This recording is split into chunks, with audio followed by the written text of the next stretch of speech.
Is there a way you could share, like take 5 minutes to share with any filmmakers Sure. that have never shot with the iPhone, they Sure, want to sure. shoot a feature film? Sure.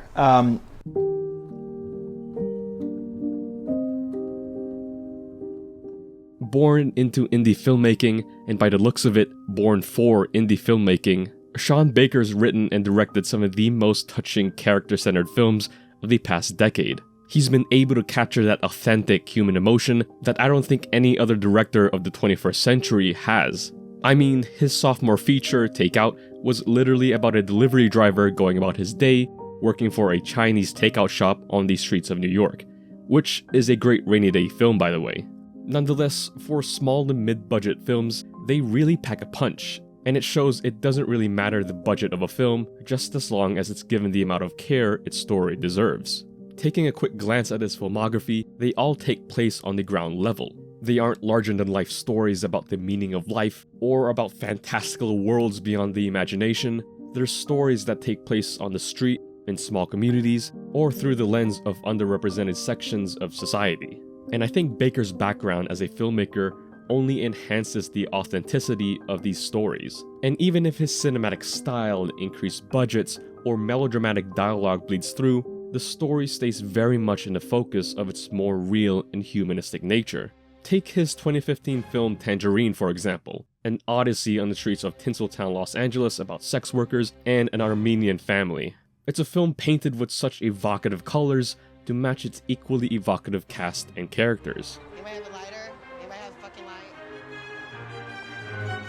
Do you have a light? Excuse me. Hey, excuse me. Hello, do you have a light? Thank you. He always knew that Donut Time had to be a part of it. It's iconic.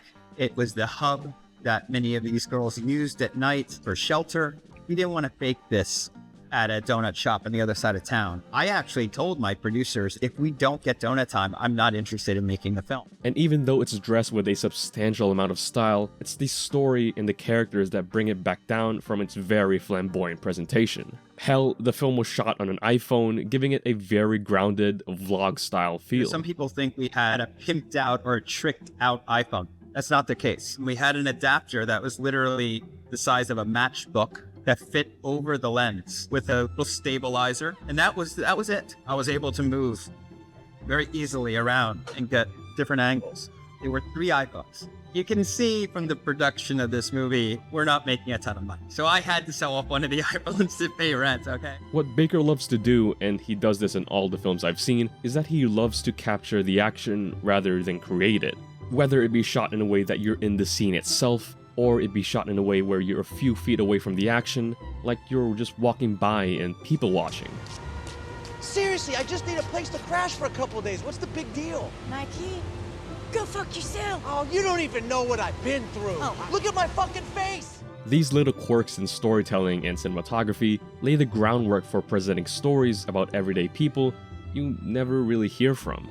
And again, they're not interesting because they reach for the stars or present incredible ideas in fantasy. They're interesting because they're real-life, unique stories. That's not to say that his films aren't the style of a documentary, but rather he uses the documentary as a tool for his stories. It's what his 2021 film Red Rocket does best. Rather than the heightened backdrop of Los Angeles to feel the intensity of the film, it instead takes place in the quiet town of Texas City, Texas, showcasing the relatively quiet countryside through small yet meaningful interactions between our lead, Mikey, and the people of his past. Why don't you just kick the bitch out? Well, I had 7 hoes in there letting MS-13 deal drugs the whole time. Lil MS-13 is a gang you don't want to fuck with. You're good? Okay, do you need any coffee? All right, sorry. So, anyway... The film is probably one of the strongest examples of world building and storytelling through dialogue. You don't learn about the area through very on-the-point exposition, you learn it through the talk between the characters and their understanding of each other, having subtext be the binding fabric between the story and the world around them. My parents came home one night, y'all were humping in their bedroom. You jumped out the window, naked. They called the cops on you and everything. Yep, now I remember. Oh shit, your mother hates me. Well, I mean, she hated you, man. Yeah, she died. Oh, damn, sorry to hear that. Nah, man, it's good, man. I mean, it happened over a year ago. Bladder cancer.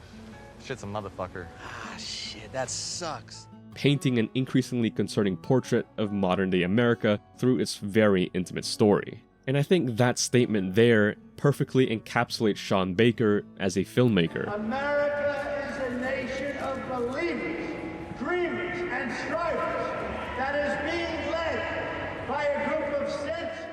This is in 2016 because 2016, I think, was the first time that I felt a U.S. election had become a reality television show, and it was watching our characters absorb the coverage of the election in the same way that they would absorb, a courtroom reality show or, an infomercial.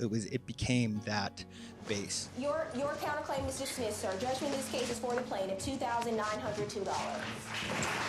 I had the privilege of seeing Baker's latest film, Anora, at the Toronto International Film Festival, and I couldn't help but think about this idea of the American dream flowing through his films. I'm a fan, I have to quit.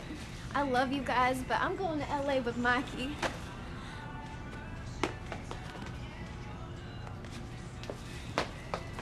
Thank you for all the free donuts, Miss Fan. I mean, the supposed idea of the concept is making it from pretty much nothing, and I think Baker, coming from the world of low-budget filmmaking, shows his authenticity not just as a director or writer, but as a dreamer. It allows him to harken down on the story and characters without speaking about the world around them, because the world around these films speak for themselves. And I think that's the crux of all this emotional baggage within his movies. And this idea only gets amplified through the lens of a 6-year-old in The Florida Project, a story filled with the innocence and wonder of a group of children against the backdrop of a dying budget motel in Central Florida. It's in the movie that contrasts the imaginative worlds that these kids are in against the struggles of late-stage capitalism, and it creates a gut-wrenching viewing experience. We see through the eyes of Mooney the struggles of her mother, her friends' families, and the motel manager without the realization ever really peering into her innocent world. And that is brutal. I had no idea that this was occurring, in which there were families with children who had to resort to living in budget motels one step away from the streets. They couldn't secure permanent housing, so they're stuck in the situation, struggling week to week, sometimes night to night. And it's happening all outside what we consider the happiest place on earth for children. But again, the reason that we did it is because I'm a dramatist, and I wanted that juxtaposition to actually make a point.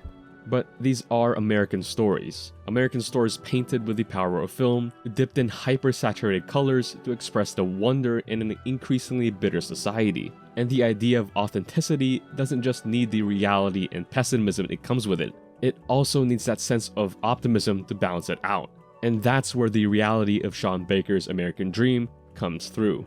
Tangerine uses the belief of a traditional family Christmas throughout the film, played against the other more cold and lonely side of the same coin. Red Rocket has its love at first sight comeback story from Littletown, Texas, through its very problematic main character. And the Florida Project uses the innocent idea of Disneyland against the struggling Floridian motel backdrop. It's a way of addressing and understanding the problems of society that film can only do, and that heartbreak can't truly be realized without its optimistic counterpart. And for Baker, that's the American dream. It's these innocent and wonderful ideas of a kind of America that everyone wants. This idea of being anything you want to be, do anything you want to, and be free from the structures that put down rather than put up, that lay the groundwork for its incredibly hard-hitting stories that only an indie director on the level of Sean Baker can do.